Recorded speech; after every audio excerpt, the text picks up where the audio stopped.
అది పేతురు రాసిన మొదటి పత్రిక 3వ అధ్యాయము మొదటి నుంచి ఆయన కూడా రాసేస్తున్నాడు. పేతురు రాసిన మొదటి పత్రిక 3వ అధ్యాయము మొదటి నుంచి. నేను చెప్పాను, మొదటి స్త్రీల గురించి అయిపోయిన తర్వాత పురుషుల గురించి కూడా చెప్తా ఉన్నానండి. ఇప్పుడు స్త్రీల గురించిన ప్రస్తావనలో మనం అవి నేర్చుకున్నాం. మీకు అర్థమైన విషయాలు అర్థమయ్యేటట్టు బోధిస్తాను. అర్థం కాని విషయాలు ఏదైనా ఉంటే ఆ తర్వాత మీరు అడగండి. ఏమన్నాడు? 3వ అధ్యాయం 1వ వచనమయ్యా, అటువలే స్త్రీలా మీరు మీ స్వపురుషులకు లోబడి ఉండుడి. అందువలన వారిలో ఎవరైనా వాక్యమునకు అవిధేయులైతే వారు భయముతో కూడిన మీ పవిత్ర ప్రవర్తన చూచి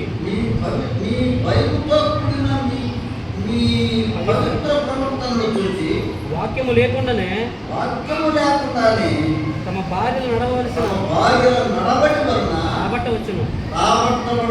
వాడు దేవుడి దగ్గరికి రాబట్టబడవచ్చును. భర్తలైన వాడు జడలు అల్లుకున్నటయు బంగారు నగలు పెట్టుకున్నటయు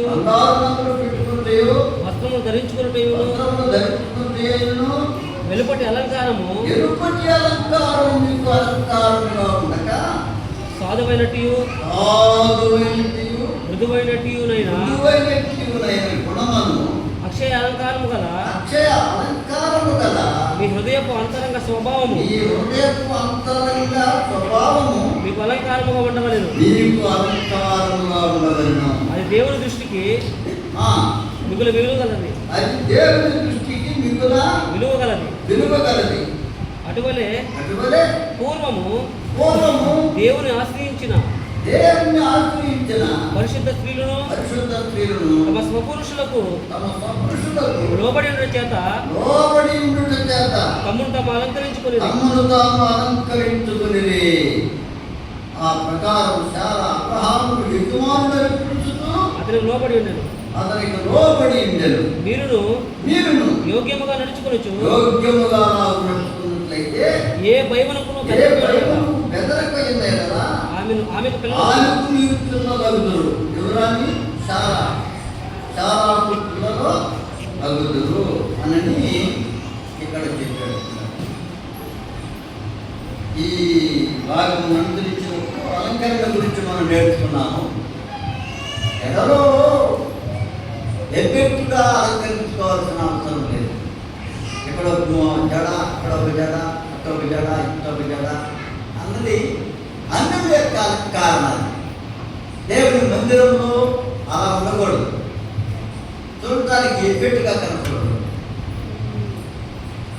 వారి అలంకరణ చాలా ఎనేమతో కూడిందిగా ఉండాలి, యోగ్యమైనదిగా ఉండాలి.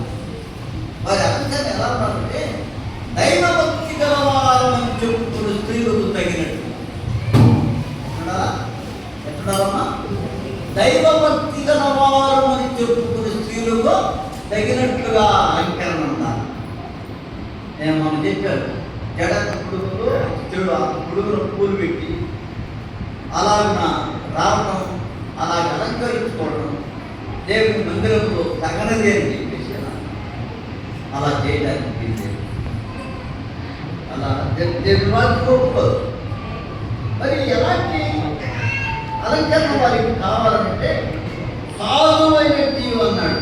ఏమన్నాయా?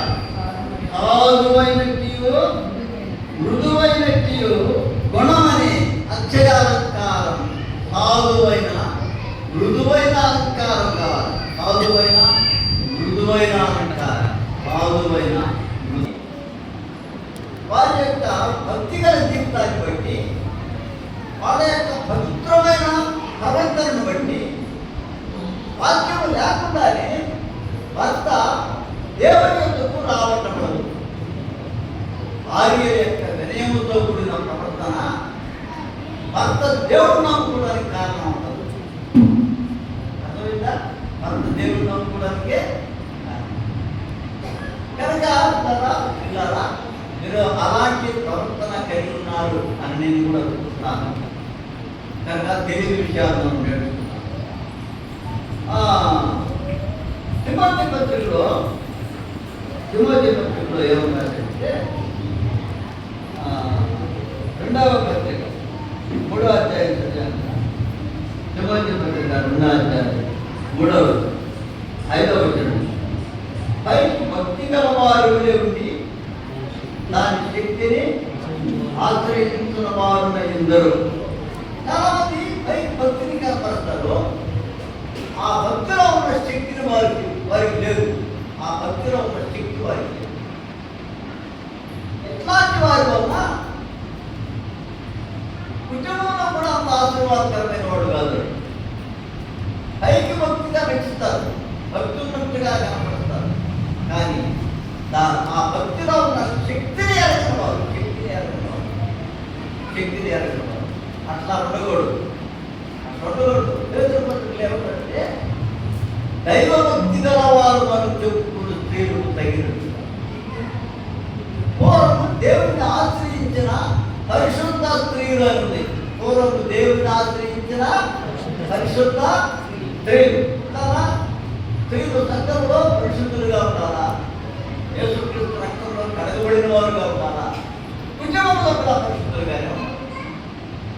సంఘంలో పరిశుద్ధులుగా ఉండాలా, కుటుంబంలో కూడా పరిశుద్ధులుగానే ఉండాలి. అలా ఉన్నందు వల్ల సంఘానికి ఆశీర్వాదం,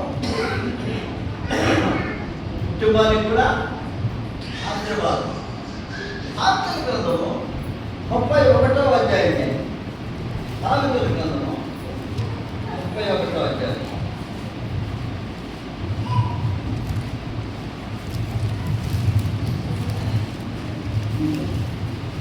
ఆ 31వ అధ్యాయం 27వ వచనం, 28వ వచనం. ఆమె కుమారుడు లేచి ఆమె ధన్యురాలందరూ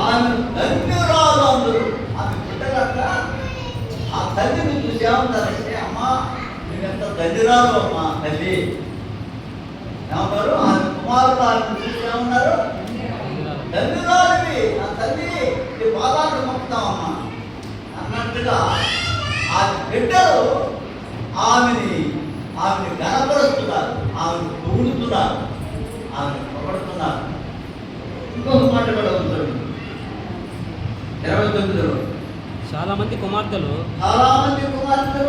పతివ్రత ధర్మమును అనుసరించి ఉన్నారు, కానీ వారి అందరినీ నీవు మించిన దానవని ఆమె పెరిమిటి ఆమెను పొగుడుతున్నాడు. కుమారుడు పొగిడారు, ఆమె పెరిమిటి కూడా ఆమెను పొగిడాడు. ఇది ఇది గర్వ అవుతుంది. జాగ్రత్తగా ఏమన్నా మాట్లాడండి, పిల్లలు శబ్దాలు తీయడం కనుక గమనించాలి. కనుక దైవభక్తి గలవారు అని చెప్పుకునే స్త్రీలు తగినట్టుగా అంటే, పూర్వం దేవుడిని ఆశ్రయించిన పరిశుద్ధ స్త్రీలు అనంటే అది వీళ్ళు ఇలాంటి వాడు. ఆమె కుమారుడు లేచి ఆమెను సృష్టించి ఆమె కనపడుతున్నారు. అమ్మా నువ్వు ధన్యురాలు తల్లి, నువ్వు ధన్యురాలు అమ్మా అని బిడ్డలు కూడా పోయారు. బిడ్డలు కూడా ఆ తల్లిని పోయారు, ఆ స్త్రీని పోయారు. ఆయన భక్తి జీవితాలు భర్త కూడా పొగుడుతున్నాడు. ఏమని పొగుడుతున్నాడు భర్త? 29వ వచనంలో, చాలా మంది కుమార్తెలు పతివ్రత ధర్మమును అనుసరించి ఉన్నారు, కానీ వారందరినీ మించిన దానమ్మా అని ఆమె పెరిమిట్టి ఆమెని పొగిడారు. ఆమె పెరిమిట్టి కూడా ఆమెను పొగిడాడు. అమ్మా ఇది స్త్రీల యొక్క నడవడి. సంఘంలో కానీ కుటుంబంలో కానీ మిమ్మల్ని మెచ్చుకోవాలి, మిమ్మల్ని పొగడాలి. ఆ సహోదరి చాలా యోగ్యురాలు, ఆ సహోదరి చాలా నమ్మకస్తురాలు, ఆ సహోదరి ఎంతో మాధుర్యమైన మనసు కలిగింది, మృదువైన మనసు కలిగింది, దాతృత్వం కలిగింది. ఆమె ఆ ప్రసంగి గ్రంథంలోనే ఆమె పేదలకిస్తున్న మాట చూడండి. 20వ వచనం చూడండి. దీనులకు తన చెయ్యి చాపును, దరిద్రులకు తన చేతిలో చాపును. చాలా ధర్మము చేసే స్త్రీ, ధర్మదాక్షత కలిగిన ఔదర్యం సంఘంలో కుటుంబంలో అలా ఉండాలన్నమాట. ధర్మం చేయడం కూడా ఆశీర్వాదమే కదా, దీవెనకరమైనదే.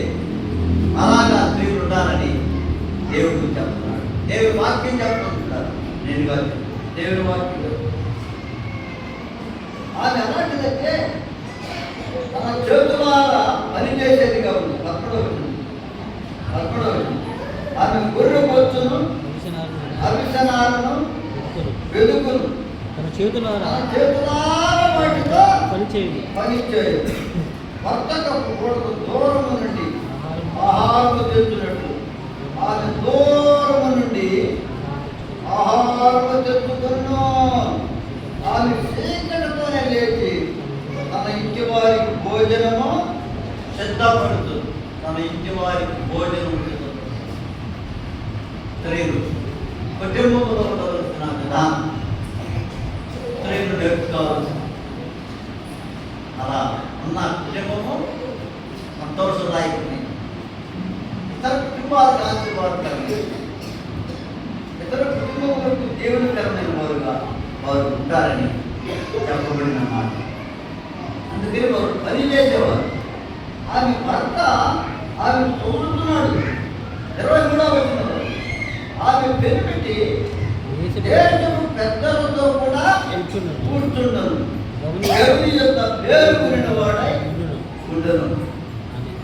మాట్లాడుతుంటారు మామూలుగా సాయం ఏంటంటే, నేను కూర్చున్నాడా, ఈ పెద్ద బ్రహ్మలాగా జరుగుతున్నట్ట, వీళ్ళు ఇంటిలో ఈగల మోత, బయట పలకేల మోత, ఆయన ఏదో పెద్ద డబ్బాలు కొట్టుకొని తిరుగుతున్నట్ట, పెద్ద డబ్బాలు మాట్లాడుతున్నట్ట, ఆ ఇంట్లో చోట్ల ఈగల మోత అని అంటారు. దేన్ని బట్టి అంటారు? ఆ కుటుంబంలో ఉన్న పరిస్థితులను బట్టి అంటారు.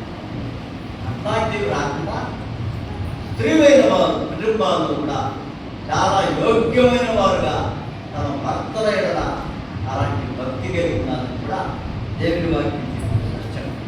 అందుకని వారి గురించి రాయబడిన మాట, ఆమె వెలుమిటి గవినియతో కూర్చుంటాడట, ఆ పెద్దలతో కూడా కూర్చుంటాడట, అతడు పేరుకునే వాడుగా ఉంటాడని రాయబడిన మాట ఎంత శ్రేష్టమైన. ఇంకొక మాట మనం గమనిద్దాం. 11వ వచనం, ఆమె పెనిమిటి ఆమె ఏందో నమ్మిక ఎంతును. ఆమె పెనిమిటి ఎలా ఉంటాడట? ఆమె ఏందో నమ్మిక ఉంచుతాడు. నా భార్య చాలా నమ్మకస్తురాలయ్యా, యోగ్యురాలయ్యా, చాలా దీనురాలయ్యా అని భార్యను పొగడతారు.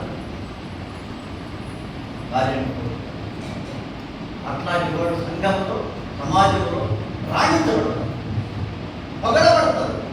ఆమె పెరిమిట్టే ఆమె పుట్టాడు, కుమారుడు కూడా పుట్టాడు. స్త్రీలు చాలా మన్నన కలిగి జీవితారు, చాలా గౌరవనీయమైన స్త్రీలుగా జీవితారు. కుటుంబంలో ఒత్తిడి తెచ్చేది వాళ్ళే కదా. కుటుంబంలో పేరు కలిగించేది ఎవరు? స్త్రీలే. స్త్రీ ద్వారం లాంటిది, ఇంటి ద్వారం లాంటిది. ఒక ఆయన ఒక అతిథిని తీసుకొని వస్తున్నాడు. తీసుకొని వస్తుంటే ఆ పక్క ఆయన అన్నట్ట, ఆ ద్వారం మంచిది కాదా అన్నట్ట. ఆ ద్వారం మంచిది కాదంటే ద్వారం కాదు, ఆ ఇంట్లో ఉన్న ఇల్లాలు ఆమె గౌరవనీయంగా కాదయ్యా, ఆమె అంత సాంప్రదాయకమైన శబ్దం కలిగింది కాదు. అందుకని ఆ ఇంటి ఇల్లంతా బాగుంది కానీ ఆ ఇంటి ద్వారం బాగలేదన్నమాట. అది నేను చెప్పేమాట. అది ఇల్లేమో మంచిదే కాదయ్యా, ఆ ఇంటి ద్వారం బాగలేదయ్యా అన్నమాట. అందుకని కదా ఆ ఇంటిలో మనము ద్వారం బాగున్న స్త్రీలుగా ఉండాలి. సంఘములో కూడా అలాగే ఉండాలి. ఇంకొక మాట, సత్యము నేర్చుకునే వాళ్ళుగా ఉండాలి. సత్యము నేర్చుకునే వాళ్ళుగా ఉండాలి. చూడండి, 2వ పత్రిక 3వ అధ్యాయం, 2వ పత్రిక 3వ అధ్యాయం 5వ వచనం చదివేసాము. 6వ వచనం చదవండి. పాపభరితులై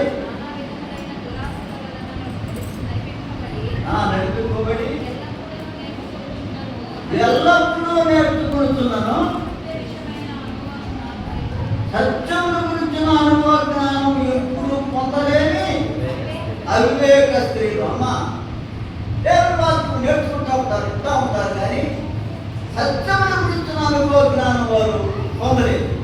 సత్యముల గురించిన అనుభవ జ్ఞానం వారు పొందుకోవాలి. అందుకనే వాళ్ళ జీవితం అవసరంగానే ఉంది. ఒక స్థిరత్వం లేదు. ఏడుంటారు, రేపు ఇంకొక దగ్గర ఉంటారు. ఈ సంఘంలో ఉంటారు, రేపు ఇంకొక సంఘానికి వెళ్ళిపోతారు. ఎందుకు ఇలా జరుగుతుందంటే సత్యముల గురించి అనుభవ జ్ఞానం వారికి లేదే లేదు. నేర్చుకుంటుంటారు, మళ్ళా వారికి ఇద్దరే ఉంటారు. మళ్ళా సత్యముల గురించిన అనుభవ జ్ఞానం ఎక్కడ సత్యం ఉందో, ఎక్కడ వాక్యం ఉందో దాన్ని అనుసరించి మనం జీవించాలి. దేవుడి వాక్య ప్రణాళిక స్త్రీలు నడవలసిన విధి విధానం బైబిల్ బోధిస్తుంది. అటు కుటుంబంలో కానీ, సంఘంలో కానీ. సంఘంలో స్త్రీలు సత్యాన్ని నేర్చుకోవాలి, వాక్య క్రమాన్ని నేర్చుకోవాలి. ఎక్కడ పెడితే అక్కడికి వెళ్ళకూడదు. అనేక రకాల దుర్బోధలు ఉన్నాయి జనాల్లో, గర్భిణి బోధలు ఉన్నాయి, మనుషులను మోసగించే బోధలు ఉన్నాయి, తప్పు మార్పులు లాగే బోధలు ఉన్నాయి, సత్యాన్ని తప్పించే బోధలు కూడా ఉన్నాయి. అందుకని ఎక్కడికి పడితే అక్కడికి వెళ్ళబాటు, చిన్న చిన్న విషయాలు పెట్టుకుని అడగబాటు, మందిరాలు మానేవాడు. కానీ దేవుని యొక్క వాక్య సత్యంలో, దేవుని యొక్క వాక్య ప్రణాళికలో మీరు నడుచుకునేది ఏమన్నాడంటే సత్యముల గురించిన అనుభవ జ్ఞానం పొందలేని అవివేక స్త్రీలు అన్నాడు. ఎలాంటి స్త్రీలు అంటే అవివేక స్త్రీలు. అమ్మ వివేకము కలిగిన స్త్రీలు ఉన్నారు సంఘంలో, వివేకము కలిగిన సంఘంలో స్త్రీలు ఉన్నారు బైబిల్లో. వివేకము కలిగిన స్త్రీ, వివేకము కలిగిన చాలా మంది స్త్రీలు ఉన్నారు. చాలా ఇంకెవరు, రెబ్కా, రాహేలు, లేయా, గనురాలైన స్త్రీ, గనురాలైన స్త్రీ, గనురాలే సునేమి పట్టణస్తున్నారు, సునేమే పట్టణస్తున్నారు. ఇంకొక వివేకం కలిగిన స్త్రీ గురించి మీకు చెప్తారు. ఆమె పేరు అబిగయీల్. అబిగయీల్ ఎలాంటిదంటే తమ భర్త చాలా మోటువాడు.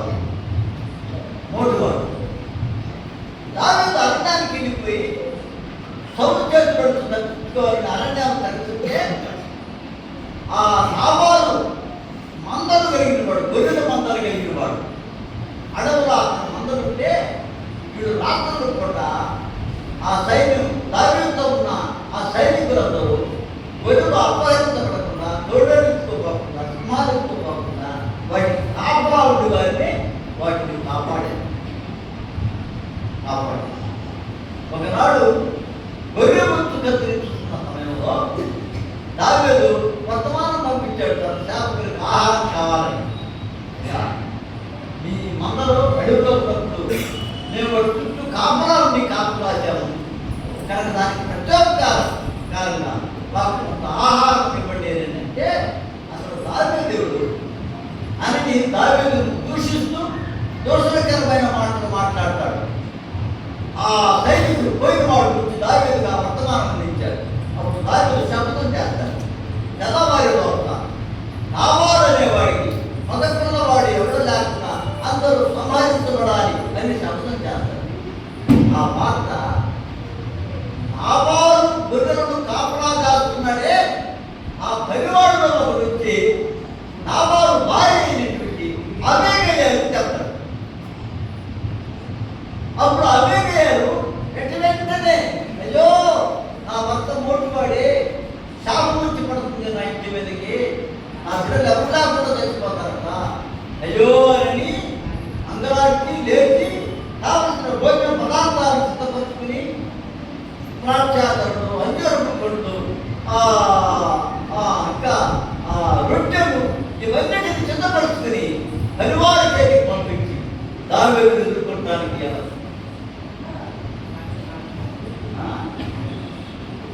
ఎదుర్కోవడానికి వెళ్ళి అయ్యా దావీదు అని ప్రాధాన్యపడి ఈ అపరాధము ఈ దోషము నాదిగా భావించి నన్ను క్షమించు, నువ్వు చేసిన ప్రతిజ్ఞ మార్పు నా ఇంటికి కీడో రాజేవాక అని వేడుకొని తన ఇంటి మీదకి రాబోయే ఇంటి కీడును తప్పించి తన ఇంటి వారందరినీ కాపాడుతున్నది ఆమె వివేకము గల స్త్రీ. నీ ఇంటి మీదకి రాబోయే ఉగ్రతను కీడును తప్పించుకుని అబీగయలాగా కూడా అబీగయను జ్ఞానము కలిగిన స్త్రీ వలె, వివేకము కలిగిన స్త్రీ వలె తన ఇంటి మీదకి రాబోతున్న ఆ యొక్క దావీదు యొక్క ఉగ్రత, ఆ ఉగ్రత నుండి, ఆ దావీదు యొక్క ఖడ్గము నుండి తన మందలను కానీ తన యొక్క ఇంటి వారందరిని కానీ కాపాడు. అలా ఉండాలి. మీ ఇంటి వారు మీరే కాపాడుకోవాలి. మీ ఇంటి వారు రక్షణ కోసం ప్రార్థన చేయాలి. వివేకం గల స్త్రీలు ప్రార్థన చేయాలి. కన్నీరు కావాలి. రేపు మొదటిగా వేసి ప్రార్థన చేయాలి. ఇప్పుడు చేయాలమ్మా. అక్కడ రాయబడిన సాత్విక గ్రంథంలో చూసాము, ఆమె చీకటితో లేచును. ఎప్పుడు లేచిందంట? చీకటితో లేచింది. తన పరివారికి భోజనం సిద్ధపడుతుందంట. తన ఇంటిలో ఉన్న వారికి ఆహారం సిద్ధపడుతుందంట. అందుకనే మీరు చీకటితో లేచి ఎవరు రావక ముందు, భర్త లేక ముందు, బిడ్డలు రావక ముందు మీరు దేవుని సన్నిధిలోనికి వెళ్ళి నీ కుటుంబం కోసం మోకాళ్ళు అని ప్రార్థన చేయాలి. కన్నీటితో ప్రార్థన. మీరు చేసే ప్రార్థన కుటుంబానికి ఆశీర్వాదం. మిమ్మల్ని బట్టి కుటుంబం కట్టబడుతుంది. ఒక స్త్రీని బట్టి కట్టబడుతుంది దేవుడు. ఆ కుటుంబం కానీ సంఘం కూడా దేవుడు కూడా మాట్లాడుతుంది. జ్ఞానవంతురాలు తన ఇల్లులో కట్టు. జ్ఞానవంతురాల్లో ఒక జ్ఞానవంతురాలు ఎవరంటే అబీగయ. ఎంత ధీరురాలు, ఎంత జ్ఞానం కలిగిందో, ఎంత వివేకం కలిగిందో వెంటనే ఆలోచన చేయలేదు. ఖడ్గము ధరించి రౌద్రుడై వస్తున్నాడు దావీదు తిరిగి. మేలుకు ప్రతికూలి చేస్తాడా నాకు? నా శాపం ఆహారమే కదా నేను అడిగింది. రాత్రులు తోడేళ్ళు పెట్టుకున్న వాడు మందరం కాపలా కాచాము. మంచు అనకుండా, వాన అనకుండా, ఎండ అనకుండా వాళ్ళ మందరాన్నింటినీ కాపాడింది మనమే కదా. కానీ ఒక్క రోజు భోజనం పెట్టలేదా అని ఆకుడై ఖడ్గము ధరించి రౌద్రంతో వస్తున్న దావీదుకు ఎదురు వెళ్ళి బాగా నా స్థాయికి నమస్కారం చేసి ఈ తప్పు నా తప్పుగా భావించయ్యా అని ఒప్పుకున్నాడు. తన ఇంటి మీదకి రాబోతున్న దేవుడి ఉగ్రతను. అలాగే పిల్లలా నీ కుటుంబాలను కాపాడుకోవాల్సిన బాధ్యత నీ మీదే ఉంది తల్లి.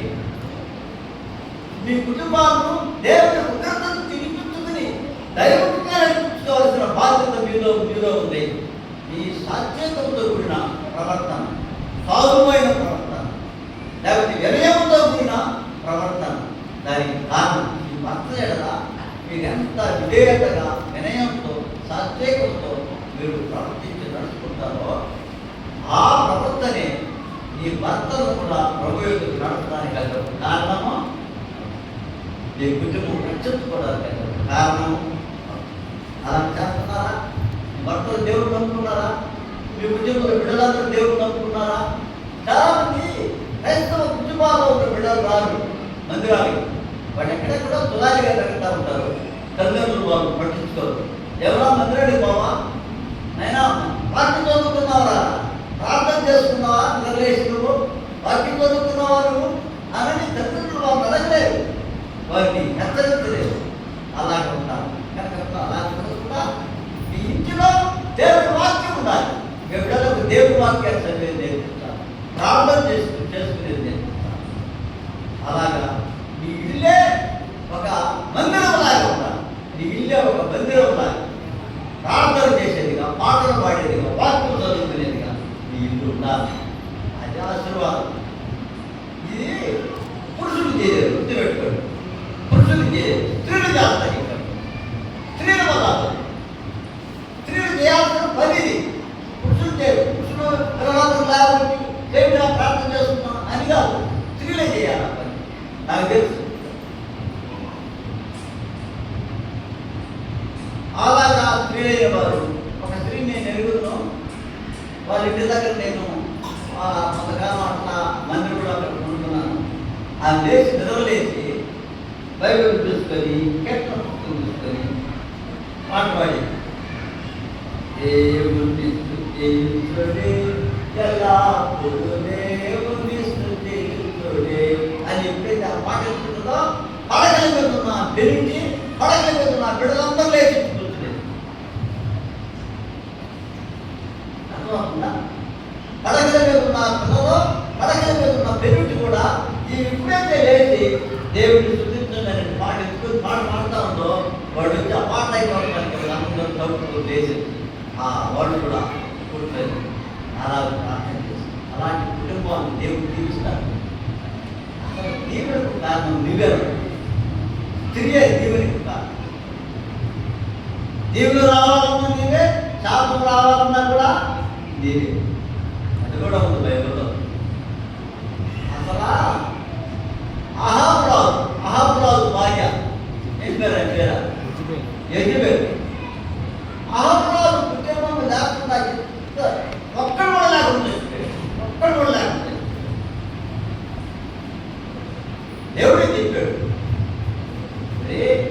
అహాబు నాబోతు యొక్క ద్రాక్షతోటను ఆక్రమించుకొని అతన్ని రాళ్లతో గుడి చల్పించి అతని రక్తాన్ని కుక్కలు నాగేట్టుగా చేశావురా, నీ రక్తాన్ని కూడా కుక్కలో నాకుతాయి. ఒక నీతిమంతుడు నాబోతును చల్పించాడు. రాదమ్మా, రాదు. ఆ దేశాన్ని పరిపాలించిన రాదు కుటుంబాన్ని గురించి దేవుడు వదిలిపెట్టిన శాపం కల్పించాడు. అలాగే అయిపోతాడు.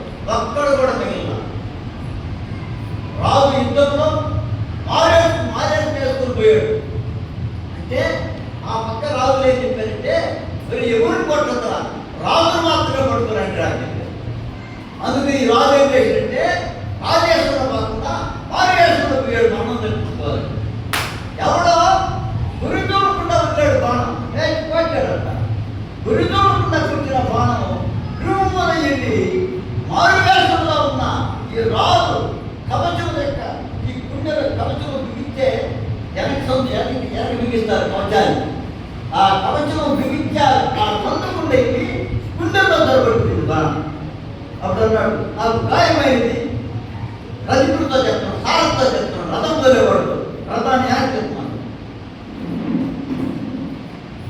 ఆ రథంలో ఉడికి అక్కడే రక్తము అడుగు పెట్టి అక్కడే రథంలోని ప్రాణాలు పెట్టేశాడు. ఆ రథమును తీసుకుని పొలంలో ఆ రథాన్ని గడుపుతుంటే కుక్కల చేత రక్తాన్ని నాయకాయ. దేవుడు చెప్పిన మాట నెరవేరుతుంది.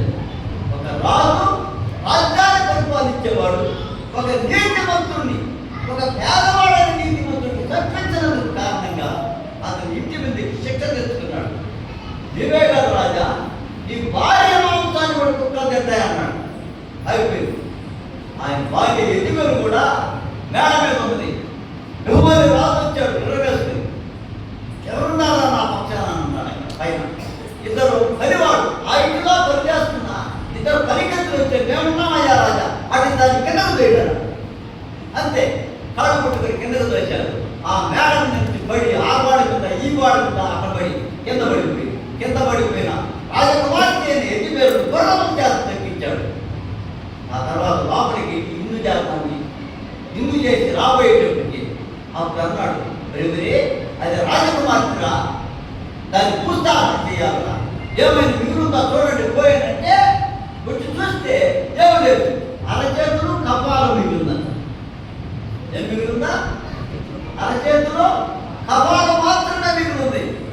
దాన్ని తీసుకుని వెళ్ళి భూస్థాపన చేశారు.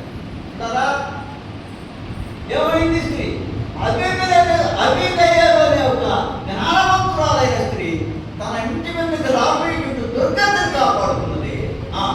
అవివేకంగా మూర్ఖంగా ప్రవర్తించిన యెజబెలు యొక్క స్త్రీ తన ఇంటి మీదకి శాపాన్నే. అందుకని అజ్ఞానంతో ఉన్న స్త్రీ తన ఇంటి మీదకి శాపాన్ని తెచ్చుకుని సర్వనాశనం అయిపోయింది. రాజరకంలో వెదజల్లవలసింది, ప్రకాశించవలసిన రాణి తన దౌర్భాగ్యకరమైన సాగులు కొట్టింది.